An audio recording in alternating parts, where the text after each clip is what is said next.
Another pretty nice night for your seniors. To get Nick to get that hat trick and Mark to break that record. That had to be nice to see in front of a home crowd.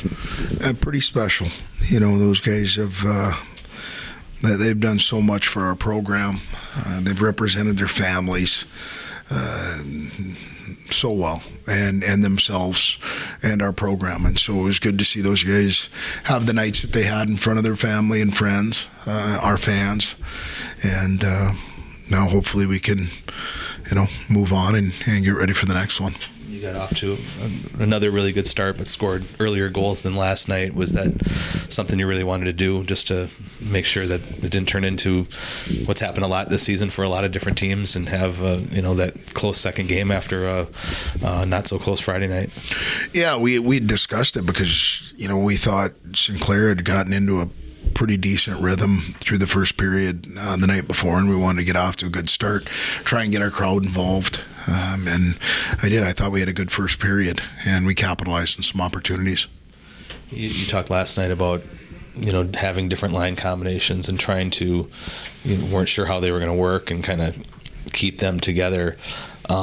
Considering the number of goals you scored this weekend and maybe the way you guys played and maybe the way you guys passed the puck, did you like maybe how those groups are developing, and is that what your plan is, to kind of keep that going forward? Or we'll see how I try to, we as a staff will evaluate what happened this weekend, take a look at it, and we've got some hungry guys that weren't in the lineup this weekend and that will be looking for an opportunity. We're going on the road. We're going to a difficult place to play. I think Bemidji's lost one game at home the entire season, so we'll just kind of take in what happened this weekend, evaluate that. I do like that we had some depth scoring, and what I mean by that is we had different lines at different times contribute throughout the weekend. You're looking for that at this time of the year. So I think it's important for me not to overcoach and let the guys play. We were able to do that. We spread minutes both nights throughout our lineup, back at the blue line and with our 12 forwards, and I thought the guys took advantage of their opportunities. Dryden was busier tonight, and they had to make a few tougher saves, it seems, for tonight's shutout. Seemed like one that he earned more so than last night, just based on a couple guys getting through down the slot and making a couple plays, a couple point blanks. I mean, not a ton, but enough to keep you guys ahead. Yeah, and again, what you find in those games, it's some timely saves, as we talked about last night. So Dryden was sharp, and like I said, we'll take a look at this. I thought we gave up 20 shots, found a way to score some goals. I thought when we got to the third period, we just started rolling lines on the power play, and so I didn't think that was as sharp as it could have been. But we didn't, we just decided to spread the minutes a little bit and give some guys some opportunities. And again, I thought we had some production throughout the lineup, and when we can do that, I think we're a harder matchup. Hasty, one of the things we haven't talked about is how well your team's been doing on faceoffs this year.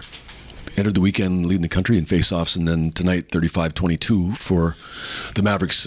Point of emphasis for the team this year, and how important is winning faceoffs and successful teams?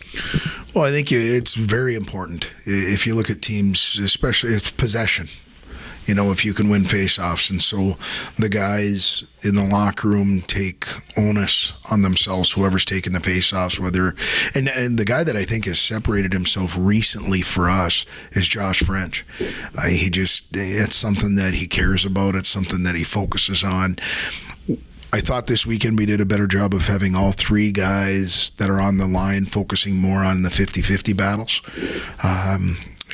I think it's important because if you're playing offense, you're not playing defense, and if you have the puck, you don't have to defend.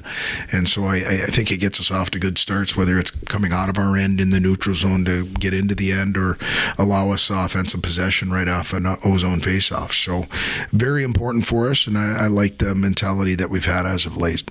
And then any scoreboard watching going on tonight is the 3-hour time difference between here and Alaska, I suppose, and things are still a little bit in doubt as we haven't reached the end of the regular season, or we still have 2 games to go up in Bemidji, or is it just we'll see what happens and we'll just plan on going up to Bemidji and see what happens there?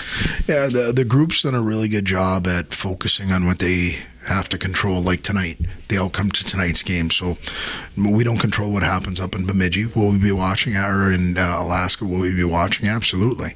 We're always going to do that. But, the guys deserve tonight. They deserve tomorrow off. You got to get our focus back on Monday and try and continue to get better. We've got it's a great time of year.